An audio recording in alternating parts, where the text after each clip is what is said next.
What's going on, Falcons fans? Logan here. Welcome back to Res Up Rundown, and if you're new here, welcome. So, in this video, we're going to go over your mailbag questions. And I know I tweeted this not long ago, but these are an awesome set of mailbag questions. And I thank each and every one of you for those. I'm excited to go over these. If I missed any, I apologize. These are the questions that I received before I started recording. I also should mention that this video is recorded 2 nights before I upload this. Normally, I mean, I know they used to be released on Sunday. I used to record Saturday night and then upload Sunday. And now that they're moved to Wednesday, the plan is mostly to record Tuesday night and then upload Wednesday. But today, I'm recording on a Monday night, Memorial Day. And so I just want to point that out, that if there's any new questions that come in, I just want to say that these are the ones that I got before I started recording. But with all that being said, let's get straight into it. Mark Jones asked, what will you be looking for in the preseason games? I gotta say, quarterback is obviously number one. I want to see how Desmond Ridder can play in the preseason. I know he was sort of the star of the preseason last year versus the Lions, because there was that one game winner he had. So I want to see more of Desmond Ridder. And if Taylor Heineke steps in, I want to see more of that too. And then I want to see more of what Bijan Robinson can do. I think everyone would like to see a little bit of that. Even though he's probably not going to play for that long in the preseason, I still want to see him make a couple plays here and there. And I'm not expecting Jesse Bates and Calais Campbell to play that much, but I guess I just want to see what Ryan Nielsen can do mostly on the defense, even when his starters aren't mostly out there. So I guess defense, quarterbacks, and Bijan Robinson. Tara Turner asked, what are your thoughts on the possibility of signing wide receiver DeAndre Hopkins? Are the Falcons a lock for a playoff spot in the upcoming season? Hashtag rise up. As far as DeAndre Hopkins goes, Terry Fontenot, what are you waiting for? If you want to develop Desmond Ridder and even the receivers alongside you, like Drake London and maybe even Kyle Pitts, what are you waiting for? Go get DeAndre Hopkins. You got the money. You know, is it going to happen? Probably not, but I am definitely rooting for it. And then, are the Falcons a lock to be a playoff team? Even though I don't really like overlooking any opponents, because it actually sort of silently triggers me. Silently. It doesn't trigger me that much, but it kind of does when people talk about how easy this schedule is. So yes, I know, realistically, the schedule is very easy, and it would be a shame if the Falcons don't walk away with at least 9 or 10 wins. And I predict that. At the end of the day, I do predict that they are going to get around 9 to 10 wins and ultimately make the playoffs. And the NFC looks to be one of the weaker conferences we've ever seen. So I guess they're a lock for the playoffs, but I still am kind of scared to say that, though. I just don't really like looking at schedules and just being that's a win, that's a win, that's a win. It's not how it works. I know we talked about it on Out of Your Falcon Mind podcast last Wednesday, which a lot of you guys tuned into that, and I'm just going to give them a little shout out here. If you guys haven't subscribed to John and Mike on Out of Your Falcon Mind podcast, please do so. They're a blast to talk to and have not even just Falcons talks, but we ranted about food throughout the entirety of that live stream, and a lot of people really liked it. So they're an awesome show. I really like what they post, and you got to subscribe to them. Hope to have them on more of my show as well. They also were kind of it's not, you can't just look at every opponent, even though they look like they're a weaker opponent. You can't just say win, win, win, win, win. And I agree. Do I think the Falcons are going to get 9 or 10 wins and make the playoffs? Probably. I mean, yeah, it's hard to say that the Falcons at most, yes, seriously, at most, are the most improved team in the league. Yes, I said it. At most, they are the most improved team. And at least they are the 3rd most improved team over the offseason. So in other words, they are really, really improved. And it's hard to say that they can't get 9 to 10 wins. If they don't, that would be a huge failure. So I guess they're a lock, but I still don't just like saying that, though. I'm just kind of okay, I still kind of want to see what they want to do on the field, but I guess I'll go ahead and say that they're a lock. because surely they are more improved than the other NFC teams, surely. But we'll see. I believe in Terry and Arthur Smith, but we'll see. Archangel asks, could Clark that we drafted in the later rounds end up possibly like a Grimes 2.0 or better? I heard he was like a steal. I heard he was a steal too, and I guess this is embarrassing, but I like hardly even knew about Clark. I just was like, you know, people are hyping him up on Twitter. I'll just take their word for it. Let me just watch what this guy can do. And after watching him, I was like, okay, well, I guess he is a steal. Is he going to be like a Brett Grimes 2.0? Seems like everyone is thinking that. And after watching what he can do, it's a little early, but I mean, sure. Like, you know, I can see it happening. We could use another great corner alongside AJ Terrell, and he could learn from AJ Terrell, one of the better ones. He could benefit from hopefully a much more improved pass rush with Ryan Nielsen. And also he's got Jesse Bates to learn from, even though he's not a corner, but he can help him a little bit in something in secondary, right? So, you know, I think it's possible. Archangel asks, would you be interested in doing an NFC South round the table show? Or would you be interested in hosting an NFC South round the table show? Or maybe hosting a content creator from the NFC South or going on a show with one of the NFC South content creators. That is always something that I've actually wanted to do basically ever since 2020.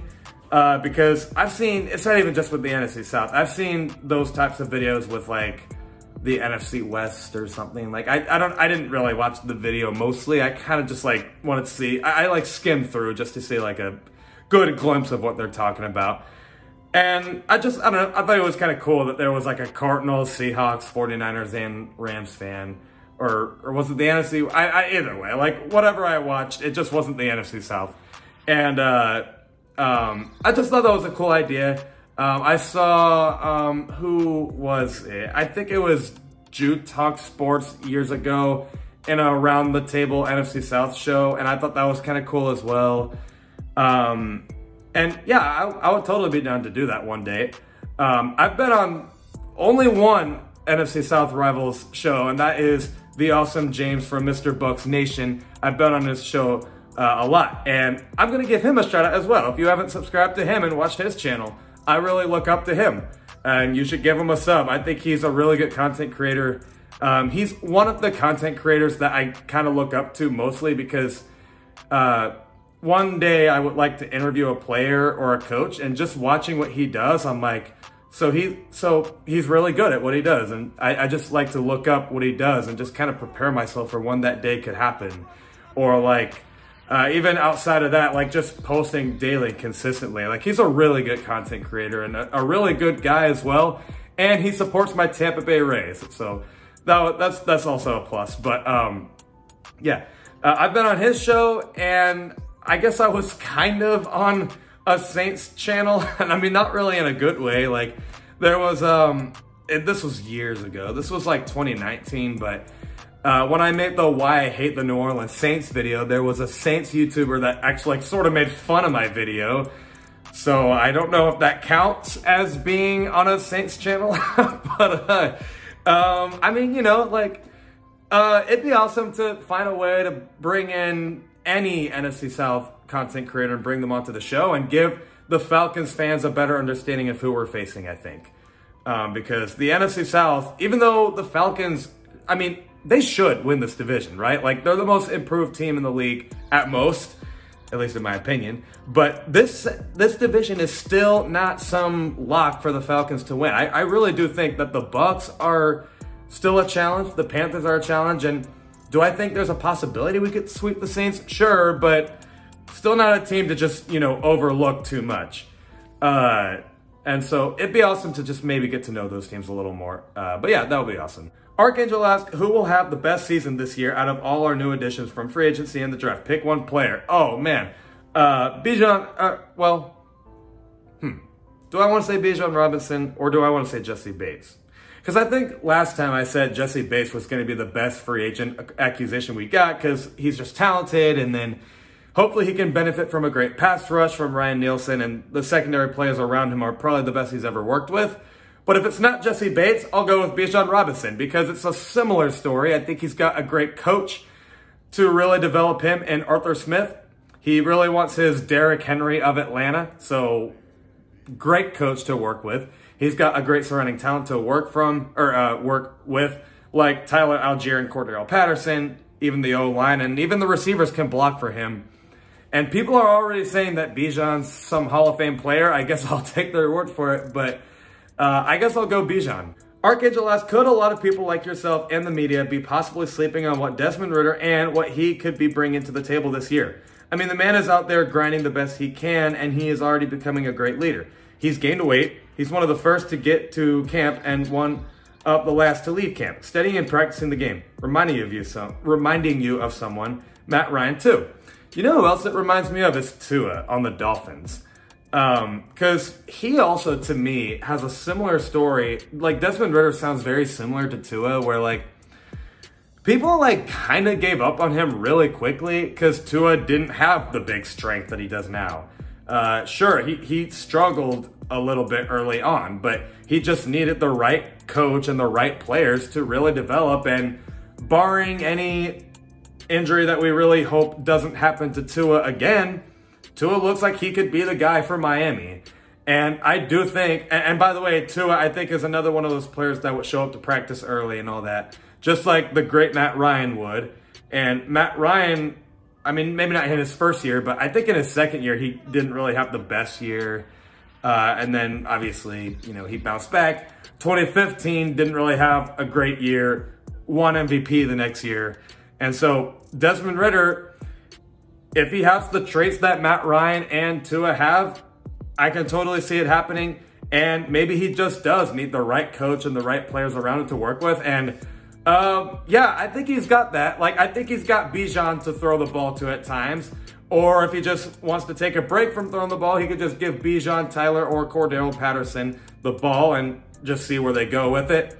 I think he's got an underrated offensive line to give him protection. Great receivers like Drake London and Kyle Pitts. And if DeAndre Hopkins comes in, that can really make him break out. And then something that everyone knew about Desmond Ridder, everyone knew this about him, even before he was drafted, is that he always did have that competitive mindset and the, you know, the leadership skills. Like, all of that was always there. Everyone knew that.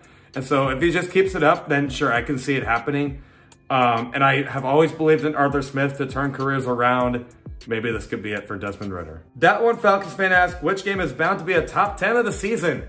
I like that question. But man, you really have to think of that. I think the Falcons and Lions could honestly be a really good, entertaining game. Because this time it's just kind of interesting that two franchises, let's face it, these two franchises over mostly like the late 2010s and the early 2020s, they've kind of struggled a little bit. Like 2018 through 2021 Falcons were not like the best. And even last year, we weren't really like this great team or anything, but we started to like build momentum. And then the Detroit Lions just, you know, they haven't really had so much success ever since, you know, how long ago. But then all of a sudden, just like the Falcons, they started to build momentum. And it's just kind of fun to see a battle of two teams having so much momentum. And it's like, who's got more momentum? The kneecap biters or Arthur Smith's Tennessee Titans that exist in Atlanta because he just wants the next Derrick Henry to run the ball. Probably a terrible example there, but like, I think that has potential to be a really good game.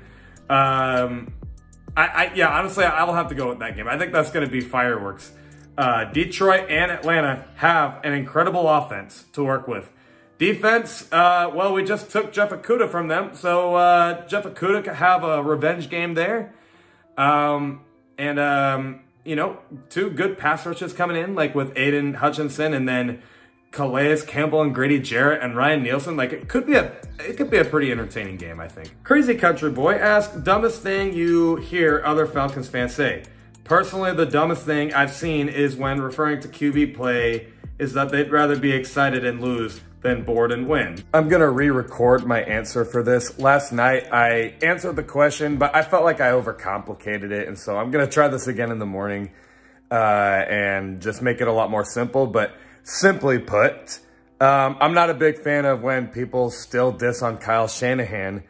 I just think it's like, come on, dude. Like, enough time has went by to where this still bothers everyone. And I'm like, okay, come on. Kyle Shanahan really wasn't the sole reason we lost that Super Bowl, like everyone says. There were so many things that went wrong with it. But I really don't want to get into it. Kyle Shanahan did good for what he was supposed to do in Atlanta. And to be honest with you, I really don't think if we kept him in 2017, we would have just been the exact same team like everyone says. I think there were still some adjustments to make, especially keeping that locker room in check after a heartbreaker like that. So I just wanted to say that the hate towards Kyle Shanahan, it's not that I don't understand it. I just am kind of tired of it. And so anytime someone hates on Kyle Shanahan, I just think it's annoying. But that's my quick answer. Archangel asks, who is an underdog type of player that nobody is really talking about that you're really rooting for? One of those sort of under the radar players. I know there's always one that I root for every year. I could say Jalen Mayfield. Like, I root for Jalen Mayfield. I just feel bad for him. Like, man, that was just such a saddening start to his career, and I really hope that things turn around for him, but it doesn't. I mean, I wish the best for him, but it doesn't really look like things are going to work out. So, I mean, if it's not him, someone that, you know, maybe this, I mean, I guess I just said that I root for Jalen Mayfield, but no disrespect, just someone that I think has a better possibility of succeeding.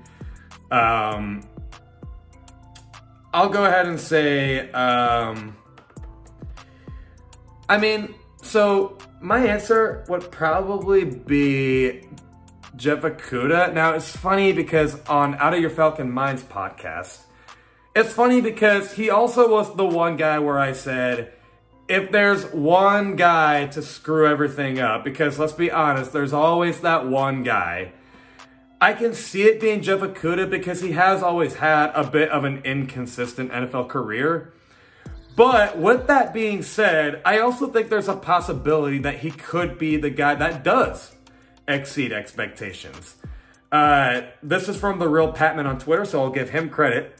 But he's the one that tweeted, you know, the good thing about Okudah coming to Atlanta is he doesn't have to worry about, you know, being the guy. Like, you know, he's got to work with AJ Terrell and Jesse Bates, and Clark Phillips coming in could maybe also be some help. You know, he doesn't have to focus on being the guy. You know, he could just benefit with the help surrounding him. And I think that's a great point. Like, he's got a great secondary to work with and a great pass rush, hopefully, that can help benefit, you know, the secondary success. And it's not like Jeff Okudah ever was bad. Like, you know, he just simply had a slow start, but I think he started to pick things up. And I've always liked Jeff Okudah. Even like during the 2020 draft, I kind of was like on board with getting him somehow. And I guess we ultimately got him, just not in that draft. So I guess I'll say Jeff Okudah. Like, he's the type of player to where if it doesn't work, I can see it. But if it does work, I can also see it. Goldie Jr. asks, what games are the Falcons going to struggle the most with this season? Oh, man. I'm not really getting a lot of praise for this, but I'll just, yeah, I'll say it. Man, that Falcons and Colts game, I think people are sleeping on that game, to be honest with you. This is not me saying that I think the Colts are a playoff team. I don't. I don't think the Colts are a playoff team. I think there's a little too many question marks. But with that being said, I do think the Colts are, I mean, surely they're at least an improved team from last year, right? Like, they picked up a new rookie quarterback, and whatever you want to say about Anthony Richardson, I think he should be just fine with the Colts. And it's not like the surrounding talent around him, like, sucks necessarily. It's just kind of like you could do a little better, but, I forgot who was their new coach. I forgot, but yeah, they got a new coach. Surely it can be better than, and I really liked Jeff Saturday. I rooted for it. But, you know, he still at the end of the day was a coach with no experience. So switching coaches obviously can help the Colts as well. And also the Falcons' history with the Colts. We've only beaten them 2 times in our history. I honestly don't think that's something to overlook. Like, I don't think you just look at that and be like, oh, well, history doesn't matter. Like you sure? Like, the Falcons kind of had a chance versus the Steelers last year. But our history, we haven't really been good with the Steelers. And I'm not saying our history was the reason we lost to the Steelers. It was Marcus Mariota. But, you know, after that game, you kind of look at it and it's like, man, like, why do we struggle versus the Steelers? We have to figure this out. And I think it could be the same with the Colts. Like, I'm not saying our history is the reason we're going to lose. It's just like, I really don't think it's something to overlook. Like, I think that game's going to be a lot harder than we think. You even go back to, like, 2015. Like, honestly, we should have beaten the Colts. We somehow just, I don't know, we didn't. And so, I don't know. I think that game's going to be a lot harder than we think. But that's just me. And then RC Plain Builder 2 asked, which game is a guaranteed loss? I kind of feel bad because I also want to answer which game I think is a guaranteed win. Because, I don't know, I feel like we talked about the Falcons and how the Colts game could be an upset and all that. So I'll get to that in a second. But the Falcons' guaranteed loss to me, what's one game that I keep on saying like we're not going to win is like, let's see, the Panthers, we could win. The Detroit Lions, we could win that. Jaguars, we could win that.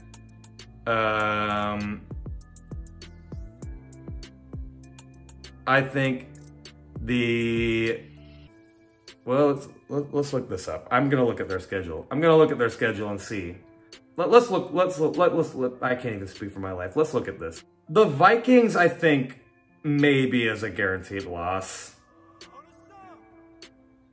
And that's it, honestly. I think that's the only game that could be a guaranteed loss.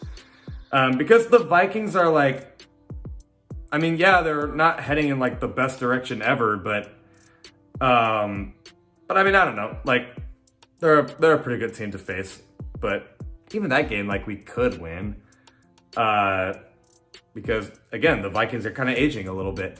And then what game is a guaranteed win? I don't want to overlook anyone. But I'm feeling pretty good about beating the Cardinals. I don't know. Like, I don't think the Cardinals are, like, utter trash, but, I don't know. I don't really think they're going to be too tough.